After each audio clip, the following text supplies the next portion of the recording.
Welcome back to Under Oath. I'm attorney Jeff Kaufman. Sitting next to me is my partner in crime, almost 3 decades, Greg Lynd. Long time. ChatGPT. Oh, my friend. Your friend. Your friend. It helps you out. You're able to find some things. We use ChatGPT in a smart way because you're going, hey, I'm interviewing this person. I have a depositions. Here are my facts. What are some good questions I could ask? And it gives you some options. The same way when I'm doing a commercial and I say, I want this, this, this, and this, write me a 30-second commercial. And then it writes it, then I edit the hell out of it and go after it. The concern are people who don't edit it. And just replace themselves with the ChatGPT. One of the major prosecutors in Georgia, she pulled the fast one. She submitted, and she's going to claim I didn't write it, but I signed it. It was mine. And yeah, you had multiple cases that she cited that don't exist, multiple quotes that she cited that didn't exist, and the chief judge is asking her this, and she's like looking at him. You know. And see, hold on. Only let other me ask lawyers. this. Hold on. Let me set the stage a little bit more clearly. Did the judge know that they were all fake citations and then specifically ask her during like oral argument? Well, yes. I see that you cited this case. Yes. Talk a little bit about that. No, did she try to pretend like he just called her out. Okay. So he didn't do that to her. He didn't set her up. That would have been worse, right? No, he didn't set her up, which I can appreciate because why? Hey, could you describe this case to me knowing it doesn't exist? Yeah, please do it. I've got you. Yeah. Now that's what I would do as opposing counsel. I would do that because I want you in the ground. Yeah, here's all the rope you need to hang yourself. Go ahead. Now, for something like that, and she just kind of, any lawyer looked at that and was going, ooh, that's filthy. And she goes, I'm going to have to circle back. I'm going to have to go look into that. So you gave it to some, best case scenario, she gave it to an underling who did it. I don't think an underling would do that. I don't think an underling would risk their job lazy. like that. People are lazy. We had some underlings here. We've had some underlings under us. All right. As a lawyer, if you're high up in your firm, every once in a while, somebody associate writes a motion for you. They do things for you. But here's the problem. It might as well be yours because you're responsible for it. And I've been responsible for some attorneys who have failed me. Painfully failed me, where I was in court having to argue something that was a painful fail. And in the end, that's on me. Now, that's what you say. Your Honor, I had an associate do this. I should have. In your case, that wasn't a made-up case or a made-up citation. It was a mistake.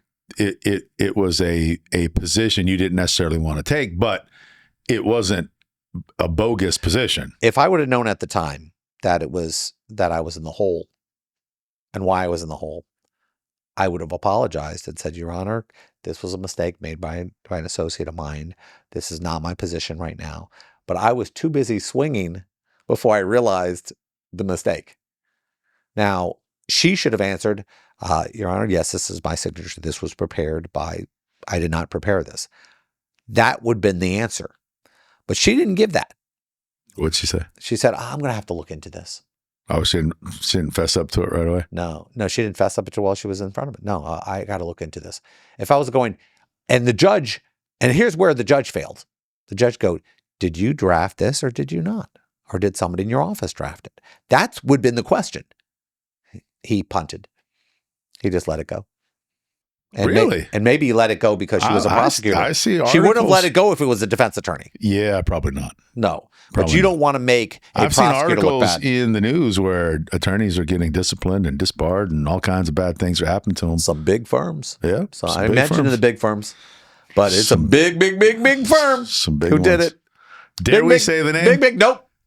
Dare we say the name? Big, nope. Big, though. Are you sure? Yeah, I know. Okay. Yeah, big, but can't say it. All right. Can't say it. But that's what happens.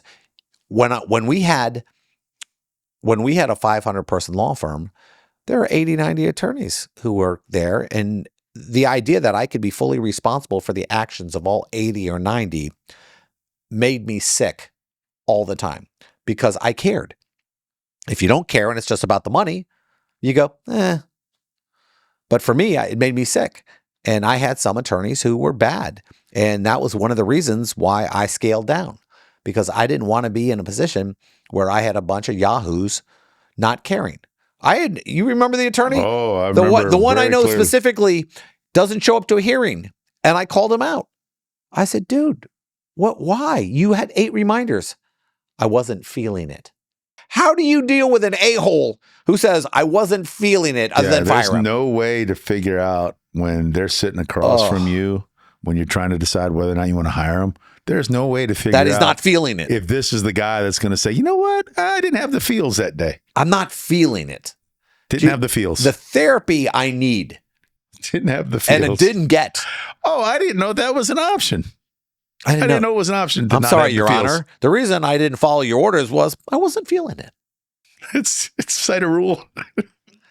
It's like the Army. Hey, go clean that tank. I'm not feeling it. I'm not feeling it. I'm not feeling it.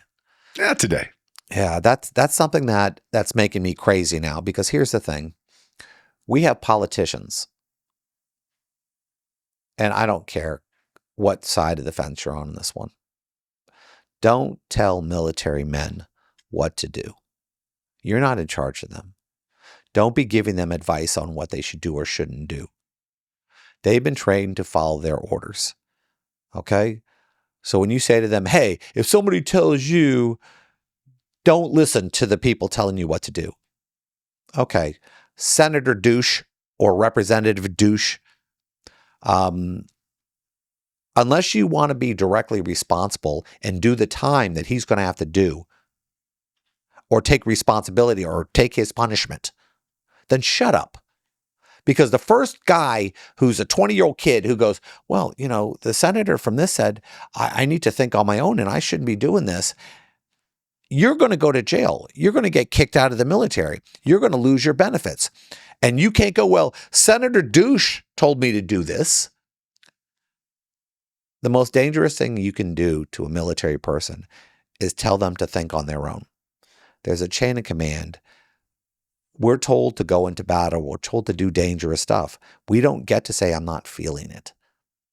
And I guess that's where What do you think of a potential suit against Senator Douche or Representative Douche? For what? Treason? Hey, I'm in the military. I just started. I'm 25 years old, and this guy told me to go. And I got in trouble. Go do this. I'm supposed to arrest these people, or I'm supposed to guard this station, or I'm supposed to not let these certain types of people through. But I didn't follow my orders because Representative Douche told me not to. Yes. And then I got fired, and I got court-martialed, and I got kicked out. Now I want to sue Senator Douche. Yeah. You told me. I followed your instructions. Was that negligence? Are you out there committing just mass amounts of negligence, telling people not to follow their orders? You know what? The argument's going to be... Is that treason? Hold on. The argument is going to be, you affected my First Amendment rights. But there are caveats to the First Amendment. I can't tell you, I can't scream fire. I can't do certain things. I can't swear on the radio. First Amendment is to protect your opinions, not to give orders. Well, the argument's going to be, I want to make an argument why this should be advocated. I didn't know it was an illegal. It wasn't an illegal order that he gave. I didn't know what order. I was just saying that something that's clearly illegal. It's stupid. And here's the thing. Just shut up. These people, when you're in the military, it sucks. The things you get asked to do on a daily basis, the living conditions sometimes, being in the field for months at a time. You have no idea what it's like sitting in an airplane for 6 hours, crouched over, you got equipment stuck to you, and then they go run out of the airplane. And you're scared to death. And this is just training. Okay? I don't get the opportunity to think about things.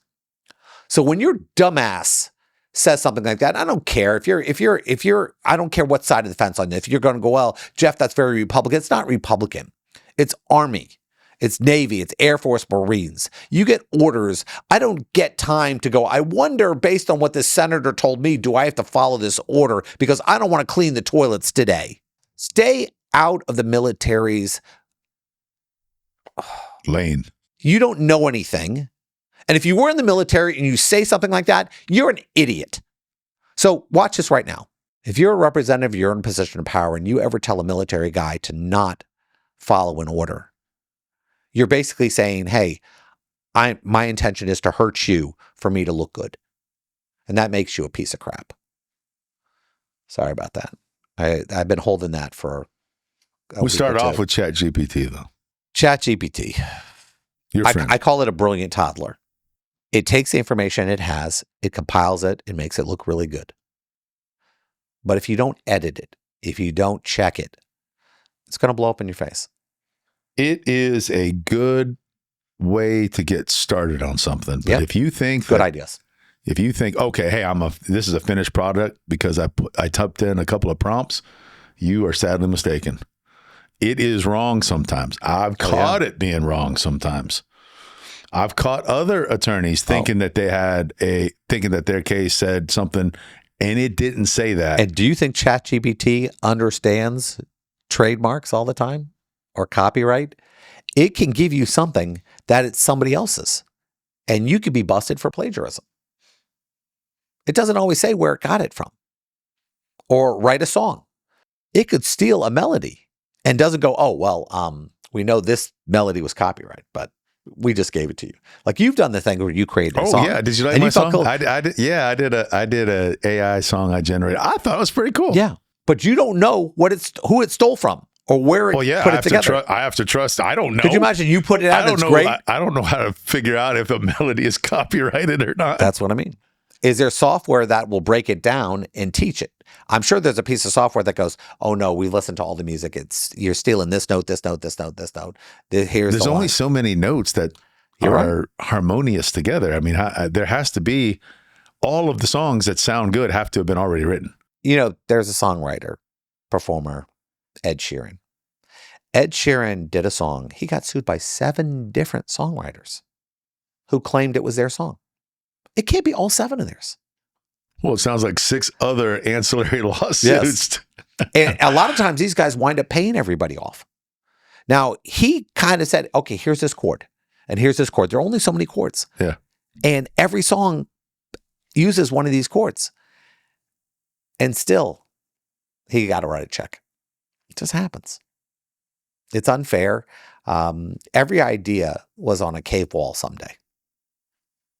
It came from that. It was on a cave wall. You're making the nothing new under the sun argument. Nothing new under the sun. I got yelled at. I did a vampire book. And this guy goes, I have a vampire book. Did you write it? No, it was my idea. Did your vampire have to suck blood to sustain himself? Oh, that's my idea. Oh, that's my idea. Yeah.